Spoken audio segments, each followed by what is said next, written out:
Hey guys, how's it going? It's me, the real me today. So this is just a quick video about, I guess, the end of the year. I guess a bit of a highlights and like what the hell happened.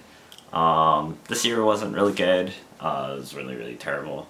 I wanted to make something of a video of this like for pretty much half a year, and I kind of didn't because I was just really uncomfortable making it. Because lots of bad things happened this year, so other than that, let's just jump into this. So today is just kind of a review of 2018 and what happened.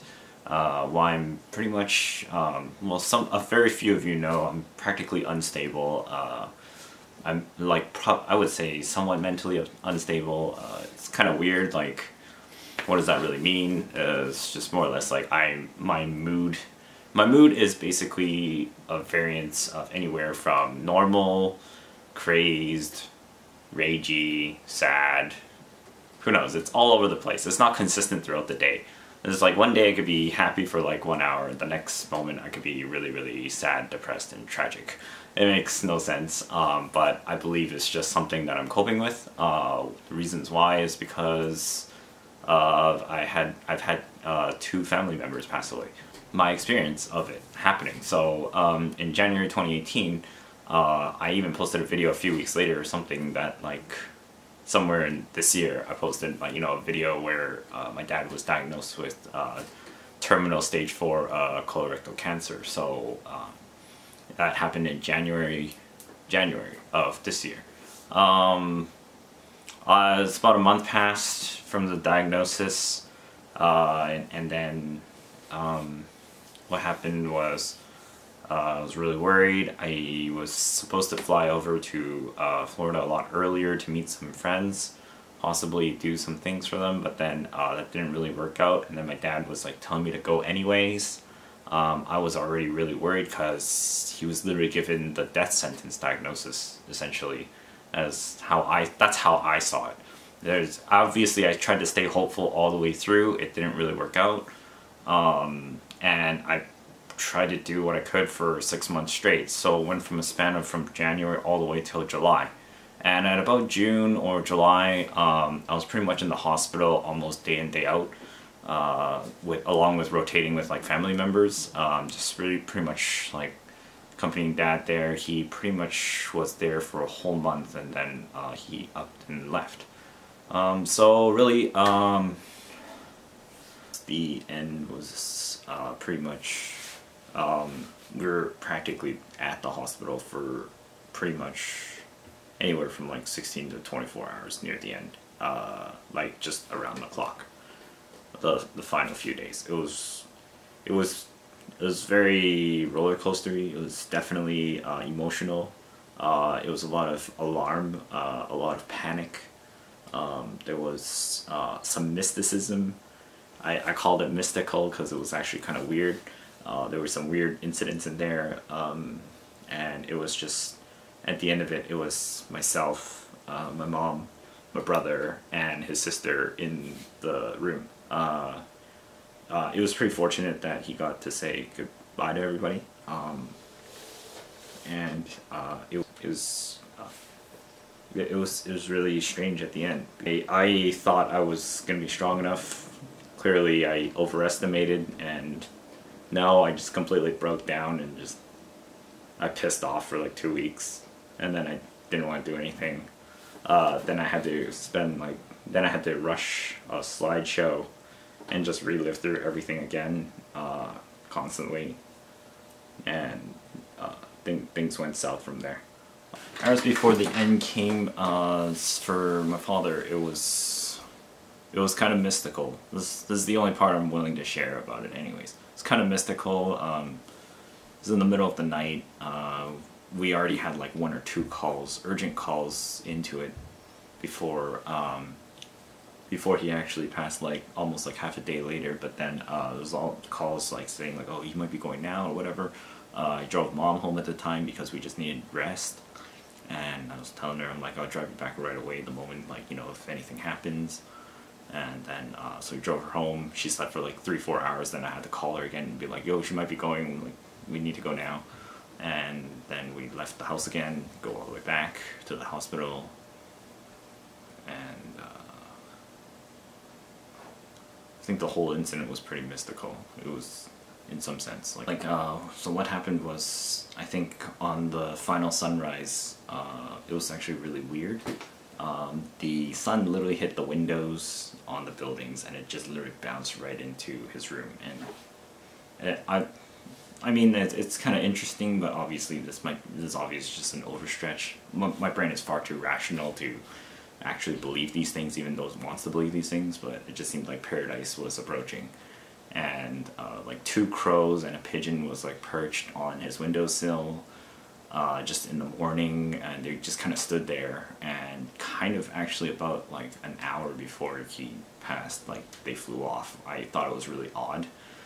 The night before, when the priest was there, my brother was talking to the priest and stuff, and throughout the night a little bit, and then they both left the room. It was just me in there, and I made a prayer. I made a prayer to the Almighty, and I just literally requested, like please give him enough strength to just get up once and just come home for a day, and just be normal for a day, if they'll allow it, and or anything, just to come out of a trance and just from his current state and just be normal for even like 5-10 minutes. And sure enough, like 10 minutes later, he wakes up, and I'm completely scared of what the hell I just requested to whatever I requested, and it was magical in a sense, because he woke up like as if he's perfectly normal for 5 minutes. But it's probably just like a second wind hope, as far as I already know this is too good to be true kind of thing, and that's what my brain was thinking. But at the same time, I was shocked that it happened right after I requested something in prayer and thought. And so he snapped out of it, and my brother like walks back into the room, and he's like, it's like, hey, he's up. He's like, are you okay? And he's like, he like shakes his head, like he knows what's going on. He's lucid, and he's like, yeah. And then he's like, well, do you like, what do you? It's like, did you want to be like hooked back up to the machine and whatever, or like the IV and whatnot? And then he seemed to have nodded yes for a moment, and then we immediately called the nurses in, and then he was like, oh, I need water, and then we gave him obviously water immediately. And so the nurse came in and asked him, and was like, oh, you're awake. It's like nobody expected him to like be awake. Like we thought he was just gonna sleep and just sleep. And he woke up. Everybody was surprised. I was the most scared, because I was the one who asked for this kind of 5-10 minute lapse, and it happened. I was granted my little wish of peace there. So what occurred was that we double checked with Dad that everything he wants to say, he said. All his messages are good. He's solid. He knows what's going on. He knows what's happening, and I just felt like complete sorrow after that, because it's like he knows it's happening. He's more okay with it than I am. I'm obviously completely ruptured in the head and don't know what's going on. I completely freaking out, holding it in. Me being freaking out is literally me like stone cold dead face. Like me freaking out is like this, and like me faking sadness is me smiling like this. This is me when I'm depressed. I've trained it so well that it's basically very few people can actually tell unless I'm actually being directly expressive to them. So it's just the way I cope. It's not really anything special. It's just I believe that nobody needs to see the garbage in the world that often, so they don't need to be reminded of it, so I put on a smile for them. That's really the only philosophy I truly believe in throughout my whole life. It was instilled upon me when I was a kid, because one of my great-grandmothers was passing away, and I saw her when I was like 5 or 6 years old, and she said, it's like, oh, it's so nice to see like a happy child. And it was like, you know, it's a nice gesture and manner just before I go or whatever. And then she was like really happy to see me, and I barely even remember this because I was so young and not much of anything was developed. And she and then I was told like from my parents that I made great grandma pretty happy, and she just passed like the next day over. I was like, well, shit. So that's that weird moment that happened that night, but more or less, Dad pretty much got everything he wanted to say out of the way. Everything was taken care of, and yeah, and then I just literally stayed there, held his hand, and felt the life leave. It was rough. The only thing I can really, I don't really know what to say. There's no real reaction to this. No, there's no way anybody should know how to react to this. Like, it's not normal.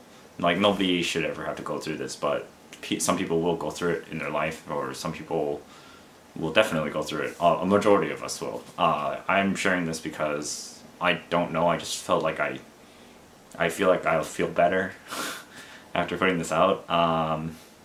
But there was a lot of tears. There's a lot of crying.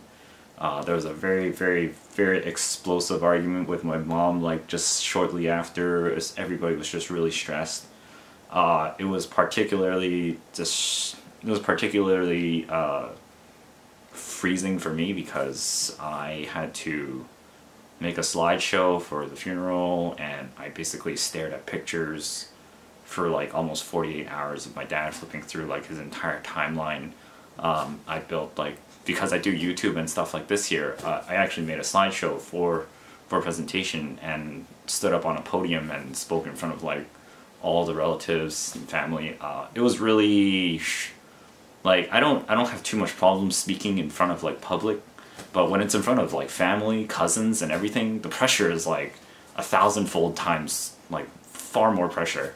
It was really difficult. I think I was still so stunned and shocked before it even registered, obviously. And then the bad thing was, like, I have a strong memory of most things, that it still hasn't really left my head. Being in the space at home here and whatnot, it still kind of haunts me a little bit. Obviously, I'm trying to train my memory into something else, of a more positive light. So essentially, past the point of the first half of the year, it was nothing but watching my father go downhill all the way through till the very end, and I tried to do my best to be with him all the way through, all the way till the very end. Still had like a million questions for him even though after he left. Learned so much about my family in between, all the problems and things, and overall I just felt more alone at the end of it. My father gave me every chance, very grateful for everything he's ever done. Stellar role model, just everything. He's pretty much like giving me pretty much a loving family, more than anybody could ever ask for. He sees so much problems and everything every day, every life. You know, him and mom have been together for over 30 plus years and stuff like that. They both came from nothing. He literally flew over here to Canada. I'm Canadian, so he flew all the way over here on his own with pretty much nothing on his back, and he built up everything and brought the whole family over, like his siblings, sisters, mother, uncle, and whatever. Everybody came over, and he was like the first one here. It was quite amazing. I was like really inspired. I didn't even really know, and I always thought I was like, and then he spoke like 3 different languages or 4 different languages too, and I never really even heard like the other 2. I only heard him speak English and Cantonese at home, but apparently he can speak like Malaysian and Hokkien or something. I was like, what? And it's just so many things I didn't know. And then he was always like a problem fixer. Even the people that came to the ceremonies and stuff, like they gave their testament to his life report, basically, that he was nothing but optimist. And hopefully maybe that's where like the willpower of myself to never give up comes from. So that's one of the biggest struggles I've had. It's like a lot of people don't seem to know this. Like I've been living with arthritis since I was like in my teenage years. I used to run and exercise a lot, and then I'm practically like temporarily disabled here and there. Like there are days I actually cannot walk. I should be in a wheelchair kind of thing. And then there's other days I can actually walk perfectly fine. So I can't really, I fall in this gray area between disability and abled. So it's really weird. And then I just try to work and make things work, even though things don't work out, as they always don't, because shit happens. But either way, it's I guess the thing I wanted to share most was like to just never give up. Things are pretty rough. I don't really know where anything is going. I'm seeing like counselors and stuff. I'm seeking help. I've been venting with friends. Been like I cut out all. I think one of the other things like after he passed was that I became a lot less nicer to most people. Like I just stopped giving so much patience to so much other people that didn't deserve it. I just literally cut all those people out of my life. They're gone instantly.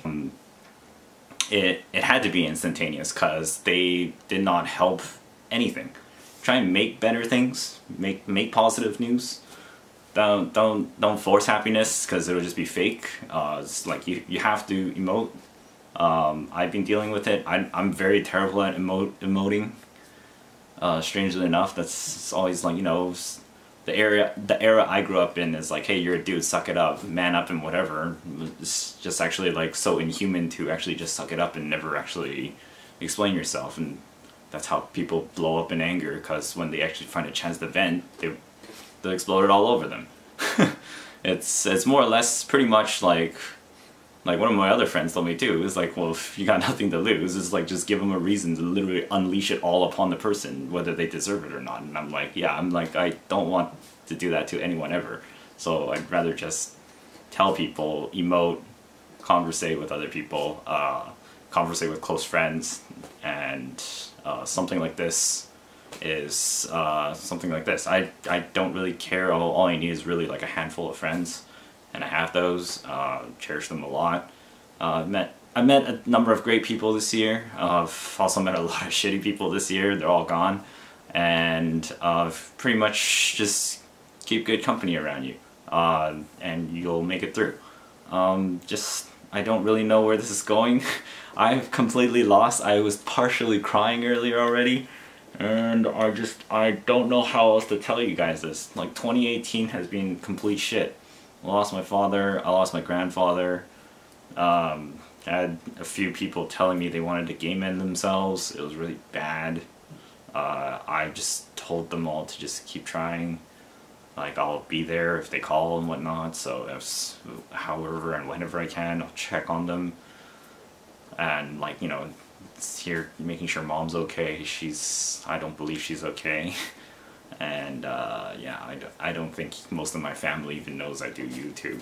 They just kind of scoff at it and stuff, and I'm trying to make something. I'm trying to make something. I don't know what I'm making anymore. Maybe I'll make something better. That's what I gotta do. I just gotta do it better. Just gotta do it better. But in any case, other than that, there are some highlights of the year that I want to go over. It's like, you know, partnered with Black Desert. It was really cool. Nexon also reached out, pulled me back into Vindictus. It's pretty nice for them to actually like actively push me over and ask me to come back to Vindy, even though it just locked me out. I guess they actually don't want me to play. But I mean, those are some of the cooler things. But obviously, I wanted to make something more of it. Always wanted to create like some kind of a story, but I don't know what. And I guess that's it for this year. Like, there wasn't really much else. It was about 6 months of just day in, day out, juggling my job, started streaming for you guys, made videos, going to job, come home, make sure dad's okay, stay up super late just in case he needs something in the middle of the night or whatever. And then when I go to sleep, mom is awake, even though they're always like, oh, you should go to bed earlier. But I'm like, yeah, but he literally gets up in the middle of the night because the cancer's eating at him. And I'm like, well, what nobody else is going to do? And my sleep schedule is messed up. I might as well just literally look after him, because it'll be around the clock then. I don't care if people are yelling at me. But that's pretty much my year, so I don't know. Well, I guess that's it for this video. I'm sorry it wasn't anything more entertaining or more superficial. But this is about as real as it gets, so I didn't know how else to do this. So thanks so much for watching, and I'll see you guys next time.